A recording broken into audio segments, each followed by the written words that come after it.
संसद में वक्फ संशोधन बिल पेश किया जाएगा। बीएसी यानी कि बिजनेस एडवाइजरी कमेटी की बैठक में यह फैसला लिया गया। बिल पर बहस के लिए 8 घंटे का समय निर्धारित है। केंद्रीय मंत्री किरेन रिजिजू कल लोकसभा में ये बिल पेश करने वाले हैं।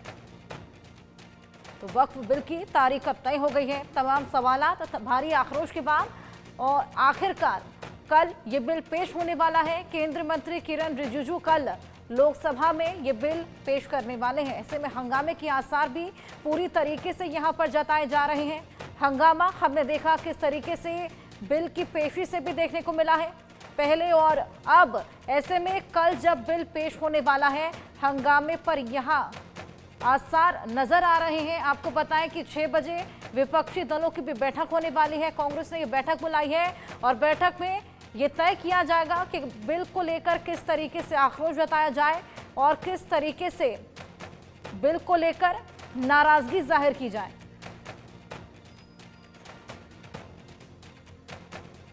सांसद रवि किशन है। रवि किशन जी, वक्फ बिल को लेकर के अपोजिशन कह रहा है कि ये असंवैधानिक है और मुसलमानों की जमीन हड़पने की सरकार ये गरीब मुसलमानों के लिए बिल आ रहा है। इससे गरीब लाखों करोड़ की जमीन गरीब मुसलमान लाभ में जाएंगे। ये रेलवे से ज़्यादा ज़मीन है, ये उनके लाभ के लिए है। ये जो ठेकेदार बने हैं उनको पीड़ा हो रही कि उनकी वोट बैंक ख़त्म हो जाएगी। कभी किसी ने सुना इन ठेकेदारों से कि गरीब मुस्लिम भी है, उसकी पीड़ा क्या है, उसके पास इलाज है कि नहीं, ठीक से करवा पा रहा है कि नहीं, या एजुकेशन सिस्टम उनके पास उनके लिए कोई कॉलोनीज बनी है कि नहीं। ये ज़मीन सब उस काम में जाए। लेकिन वो ये कह रहे हैं विपक्ष के लोग कि ये बांटने की कोशिश है, मुसलमानों को बांटे और वोट हासिल करें। नहीं, ये उनका पीड़ा होएगा, लेकिन ये भला अब गरीब मुस्लिम का। तो एनडीए एकजुट है इस मामले को लेकर के भाई पूरी अब आ जा भैया। आवा तू आवा। अरे यार बहुत धन्यवाद। मनोहर केसरी, इंडिया न्यूज़।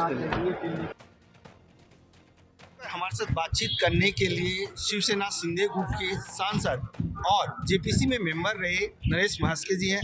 नरेश जी, आपकी पार्टी का क्या रुख है इस बिल?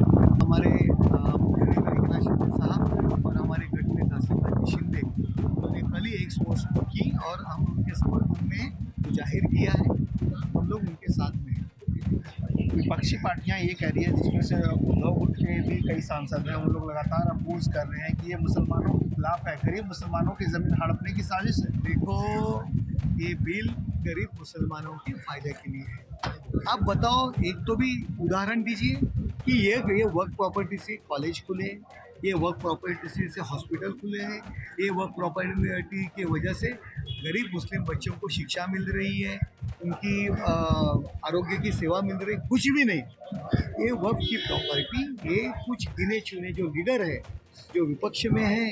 कर्नाटका में आपको एग्जांपल देता हूँ, एक अभी कांग्रेस का बड़ा नेता है, उन्हीं वक्फ की प्रॉपर्टी पे भी मॉल बिल्ड किया है, वहाँ होटल डाले हैं, वक्फ की प्रॉपर्टी हड़प की है। लोगों के, गरीब लोगों के हित में वक्फ की प्रॉपर्टी यूज़ नहीं आ रही। वक्फ का मतलब क्या होता है? जो मेरी सबसे प्यारी चीज़ है, मेरी जो प्रॉपर्टी है, मैं अल्लाह को दान देता हूँ। किसके लिए? गरीब मुसलमानों के उद्धार के लिए। एक भी है ये अपने भारत देश में उदाहरण बताओ कि वो प्रॉपर्टी से कॉलेजेस है, वो प्रॉपर्टी की वजह से जो आमदनी आ रहे हैं उससे कुछ हॉस्पिटल खोले, गरीबों को मदद कर रहे, कुछ भी नहीं। सिर्फ ये नेता लोग हड़प कर रहे हैं और इसीलिए सरकार ये बिल लाके इन नेता लोगों के चुंगल से ये प्रॉपर्टी बाहर निकाल के गरीब मुस्लिम लोगों तक लेने जाने का ये प्रयास है। इसमें एनडीए एकजुट है, लेकिन उद्धव ठाकरे तो इसका विरोध कर रहे हैं, उनकी पार्टी के लोग विरोध कर रहे हैं। उद्धव एनडीए में नहीं है ना। ये देखो, वो तो गुलाम बन चुके हैं। उनको सोनिया गांधी और राहुल गांधी ने मैसेज दिया होगा, क्योंकि वो डरते हैं उनके, वो गुलाम बन चुके हैं कि तुम वर्क अमेंडमेंट बिल के खिलाफ बोलो। वो खिलाफ बोल रहे हैं, नहीं तो वो ये भूमिका उनके सपोर्ट में आते थे, वो नहीं आ रहे। वो सोनिया गांधी और राहुल गांधी ने उनको दम दिया होगा कि हमारे साथ आओ, नहीं तो हम हड़ताल लेंगे। हिंदू हृदय सम्राट शिवसेना प्रमुख बाला साहब ठाकरे जी की भूमिका थी, वक्फ कायदा कैंसिल होना चाहिए। अरे कैंसिल होने के लिए तो छोड़ दो, ये अमेंडमेंट बिल को भी विरोध कर रहे हैं। उन्होंने अपना जो अहम रहता है, खुद का जो नीति रहता है, खुद की जो तत्व है, वो सोनिया गांधी और राहुल गांधी को बेचे हैं। मनोहर केसरी, इंडिया न्यूज़, दिल्ली। उज्ज्वल जी, कल लोकसभा में वक्फ बिल आने की सूचना है, आज बीएससी में चर्चा होगी इसे लेकर के, लेकिन कांग्रेस का क्या रुख है इस पर? देखिए, हम चर्चा चाहते हैं, चर्चा चाहकर सहमति के आधार पर बिल को आगे बढ़ाने की बात है। जो वर्तमान स्वरूप में बिल है कहीं न कहीं संविधान सम्मत नहीं है और जिस वर्ग के लिए बिल को पास कराने की कोशिश उनके मन में आशंका और बेचैनी है, मुझे लगता है कि सरकार को इसको पुनर्विचार करना चाहिए। सरकार को वो प्रयास करने चाहिए कि जो हमारी संसदीय समिति में जो मांगें नहीं मानी गई, उसको मानते हुए एक परिपूर्ण बिल को पास करने का प्रयास करें। कांग्रेस का किन किन पॉइंट पे जो है सो विरोध है, कौन कौन से इश्यूज हैं वैसे? देखिए, हमने लिखित तौर पर 14 विषय दिए हैं और हमारा उन विषयों पर विरोध है जो संविधान के खिलाफ है, जो उनके अधिकारों और हक और अधिकार को लेकर हम चाहेंगे कि कल इस पर जब चर्चा हो तो हम सदन के पटल पर उन विषयों को विस्तार से रखने का काम करेंगे। वहीं संसदीय कार्य मंत्री किरण रिजिजू कह रहे हैं कि विपक्षी पार्टियां भ्रम फैला रही है और गुमराह कर रही है लोगों को। ये जब किसानों का बिल पास हुआ था तब भी ये कह रहे थे कि विदेशी ताकतें गुमराह कर रही हैं, कभी कह रहे थे विपक्ष गुमराह कर रहा है।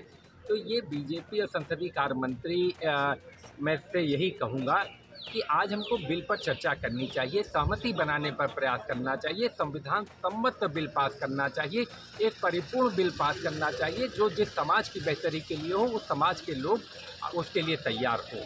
लेकिन उस पर चर्चा न करके सरकार कहीं न कहीं ध्यान भटकाने का प्रयास कर रही है। इसमें मुसलमान कम्युनिटी को क्या नुकसान होगा?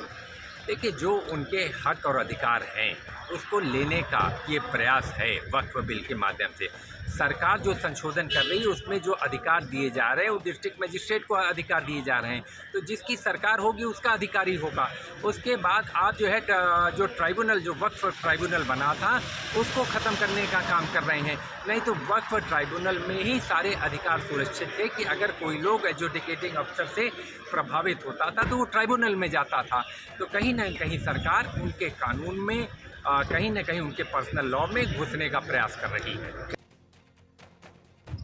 सर, सरकार वक्त संशोधन बिल को लाने के लिए तैयार हैं। समाजवादी पार्टी को किन किन मुद्दों को लेकर के विरोध है? बहुत सारे मुद्दे हैं जो अभी छन के आए हैं, उस पर हमें विरोध है। आप तिरुपति में बाबा विश्वनाथ में अयोध्या में किसी गैर हिंदू को आप रखेंगे? क्यों इस तरह की बातें करते हैं जिससे लोग असहज महसूस हो? क्यों गैर बराबरी का एहसास कराना चाहते हैं? क्यों पोलराइजेशन पॉलिटिक्स कर रहे हैं? जहाँ गलत है उसको सही करिए, लेकिन उसके चक्कर में राजनीति करके आप कोई ऐसा बिल संशोधन या कानून लाएंगे जो लोगों को असुरक्षित, असहज और गैर बराबरी का एहसास कराता है। उसका विरोध समाजवादी पार्टी ने हमेशा से किया है और आगे भी करेगी। कह रहे हैं कि सरकार के पास सबसे पहले कुछ मुस्लिम संगठन ही गए थे और उन्होंने कहा था कि हमारी संपत्ति की रक्षा करें, वक्फ की संपत्ति की रक्षा करें। उसके बाद इस बिल का ड्राफ्ट तैयार हुआ था। वही बताया ना, नैतिक और राजनीतिक ताकत हो तो बहस कर ले सदन में ना, सारे मुद्दों पर। सरकार के पास जनता के पास जो सरकार और भारतीय जनता पार्टी के नेता आए थे कि काला धन लाएंगे, 15 लाख लाएंगे, GST को हटाएंगे, FDI को हटाएंगे, उन सारे मुद्दों पर 2 करोड़ रोजगार देंगे, महंगाई कम करेंगे, किसानों का आय दोगुनी करेंगे, उन मुद्दों पर कौन है? वो तो जनता के पास खुद ही गए थे। तो ऐसी सरकार जो हमेशा झूठ और गुमराही में मकसूल रखती है, ऐसी सरकार पर क्या भरोसा? सरकार कह रही है सिर्फ जो है सो विपक्ष जो है सो जनता को और कुछ मुस्लिम संगठनों को गुमराह कर रही है, इससे ज़मीन कब्जा नहीं होने वाला। ठेका सरकार और भारतीय जनता पार्टी के पास है। हर मुद्दे पर देश को गुमराह करती है, लोगों को गुमराह करती है, किसानों को, नौजवानों को, बेरोजगारों को। ये गुमराह करने वाली सरकार है। इस गुमराह करने वाली सरकार का एक्सपोज करेंगे हम सदन में। धन्यवाद।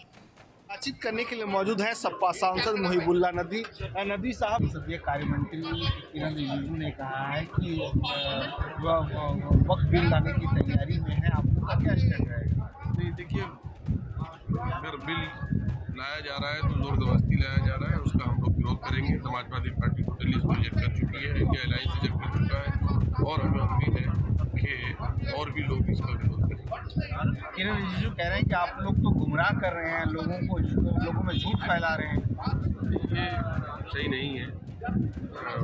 जिस तरह से बहस हुई है APC में भी हम लोगों ने कहा कि आप सजाएं कम कर रहे हैं, आप डेमोक्रेटिक इलेक्टोरल बोर्ड जो है उसको तोड़ करके नॉमिनेशन कल्चर को ला रहे हैं, तो आप तो तानाशाही लाना चाह रहे हैं। आप बदला कब चाह रहे हैं? डेमोक्रेटिक कंट्री में डेमोक्रेटिक कल्चर को फरोग दिया जाता है, ना कि डेमोक्रेटिक कल्चर में डेमोक्रेटिक कल्चर को मिटा करके तानाशाही को, नॉमिनेशन को किया जाता है, नॉन मुस्लिम को, अदर मुस्लिम्स को उसमें रखा जा रहा है। क्या वो ये बताएंगे दिल पे हाथ रख करके, क्या हिंदू इंडोमेंट में मुस्लिम, क्रिश्चियन, सिख रखे जा सकते हैं? वहाँ तो दलितों को भी अलाउड नहीं है, तो फिर वो किस तरह से और संजय इंसाफ की बात?